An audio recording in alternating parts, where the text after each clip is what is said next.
other thing that I notice about your strokes is, I think everybody notices is about your strokes. Or when they take your class, they're kind of surprised if they've taken other classes is, so the one thing about your strokes is you get a ton of color, and you don't need to teach, you don't need to show your movement or anything like that. That's, it's all in your course, but you get a ton of color in each stroke. How long would you say, on average, I know depending on skin type, lifestyle, whatnot, how long on average do your machine hair strokes last on average? A long time. Yeah. So I don't even do my first touch-up for 6 months. So I feel like when I wipe off my first pass, I'm 95% done with that first pass. So I let it cook a little bit, let it oxidize while I'm drawing on. So I do one at a time. I just feel like, because I work so slow and methodical, I dip after every single stroke, that all that color in my cartridge just penetrates that hair stroke. And it's there. When I wipe and then let it sit and cook for 10 minutes, it just darkens up, and I'm really pretty much done.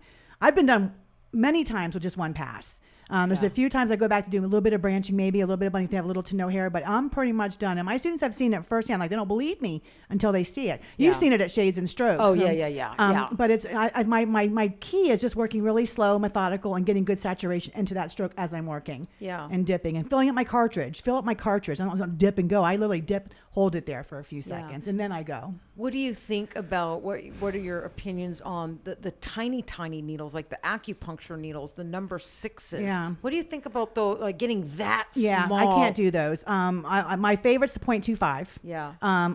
Or bigger. 3.3. I can even do it with a 4.0. I work on the taper, so it doesn't really matter. I did it for years with just a one-liner and got beautiful results. The nanos are a little bit more, I guess the diameter's a lot smaller. Yeah. But if they're too small, I can't suck up any color. Right. And it's too tight around the actual needle for it to suck into. So I like the 0.25, 0.33s, 0.30. I like all of those. Yeah. I'll even use a one-liner if I'm out of the nanos. Yeah. So, because we work, I'm using just my taper.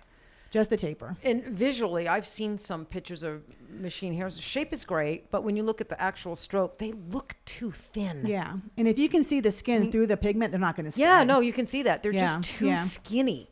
So visually, I don't prefer that skinny stroke either. I like the 0.25, 0.30 or bigger as well. Yeah. And if you're working on, wouldn't you say if you're working on clients with thicker, coarser hair, you kind of got to get into and I pull two needles for that. 3.5 maybe? Yeah. I've never used a 3.5. I've used my 3.3s, but I'll also pull two needles because I'm working on thick, porous skin. Yeah. They get dull. So I will have one for the left brow and one for the right brow. Yeah. Because it would look funny. You got coarse hair, natural hair, but then you're laying in strokes with this tiny little needle. So you got thin, tattooed strokes. No, you need a bigger needle just to get color in anyways for that thicker skin anyhow. I think it wouldn't blend. It would be too contrasting. And even with my darker Fitzpatrick's and up skin, I will pull two needles. Yeah. Yeah, because the skin tends to be a little bit thicker.